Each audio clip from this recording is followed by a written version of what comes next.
పెహల్గాం ఉగ్రదాడి నేపథ్యంలో పాకిస్తాన్పై ప్రతీకారానికి భారత్ వెనక్కు తగ్గబోదని తెలుస్తోంది. ఇరు దేశాలు ఉద్రిక్తతలు తగ్గేలా చర్యలు తీసుకోవాలని అమెరికా చెప్పినా భారత్ ప్రతీకారానికే మొగ్గు చూపుతోందని విశ్వసనీయ వర్గాలు తెలిపాయి. పెహల్గాం ఉగ్ర బాధితులకు న్యాయం చేసేందుకు అదే సరైన మార్గమని భారత్ భావిస్తున్నట్లు సమాచారం. అమెరికా విదేశాంగ మంత్రి మార్కో రూబియోతో ఫోన్ చర్చల అనంతరం భారత విదేశాంగ మంత్రి జయశంకర్ పెట్టిన పోస్టే ఇందుకు నిదర్శనమని విశ్లేషిస్తున్నారు. పహల్గాం ఉగ్రదాడి వేళ పాకిస్తాన్పై ప్రతీకారం తీర్చుకోవాలని భారత్ కృత నిశ్చయంతో ఉంది.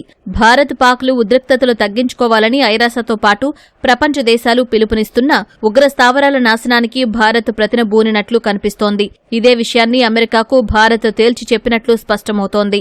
భారత్ పాక్ మధ్య అలజడి తీవ్రమైన నేపథ్యంలో అమెరికా విదేశాంగ మంత్రి మార్కో రూబియో భారత విదేశాంగ మంత్రి జైశంకర్కు పాక్ ప్రధాని షెహబాజ్కు ఫోన్ చేశారు. సంయమనం పాటించాలని ఇరువురిని రూబియో కోరారు. చర్చలతో సమస్య పరిష్కారానికి కృషి చేయాలని సూచించారు. ఉగ్రవాద వ్యతిరేక కార్యకలాపాల్లో సహకరిస్తామని జైశంకర్కు రూబియో చెప్పారు. అదే సమయంలో పహల్గాం ఉగ్రదాడిని ఖండించాలని భారత్తో చర్చలు ప్రారంభించాలని షెహబాజ్ షరీఫ్కు రూబియో స్పష్టం చేశారు. అయితే రూబియో సందేశానికి భారత్ తల ఊపే పరిస్థితి కనిపించడం లేదని కేంద్ర ప్రభుత్వంలోని కొందరు సీనియర్ అధికారులు తెలిపారు. పహల్గాం ఉగ్రదాడి బాధితులకు న్యాయం చెయ్యాలని భారత్ దృఢంగా నిశ్చయించుకుందని పేర్కొన్నారు. రూబియోతో ఫోన్లో మాట్లాడిన తర్వాత జైశంకర్ ఎక్స్లో చేసిన పోస్టు భారత్ భీష్మ శపథాన్ని వెల్లడి చేస్తోంది.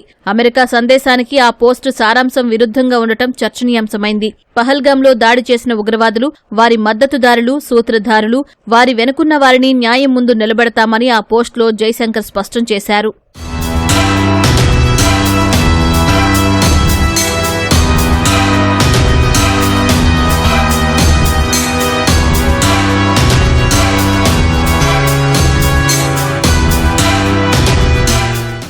పహల్గాం ఉగ్రదాడిపై పారదర్శక, తటస్థ, విశ్వసనీయ దర్యాప్తునకు సహకరిస్తామని ఇప్పటికే పాక్ ప్రధాని షెహబాజ్ షరీఫ్ ప్రకటించారు. అయితే గత పరిస్థితులను దృష్టిలో ఉంచుకుని ఆ ప్రతిపాదనను భారత్ తిరస్కరించే అవకాశం ఉందని తెలిసింది. 2016లో పఠాన్కోట్ వాయుసేన స్థావరంపై ఉగ్రదాడి జరిగిన తర్వాత పాక్ ఇలాగే ప్రకటించింది. అప్పుడు పాకిస్తాన్కు చెందిన 5 సభ్యుల సంయుక్త దర్యాప్తు బృందం జేఐటీ భారత్కు వచ్చేందుకు ఢిల్లీ అనుమతించింది.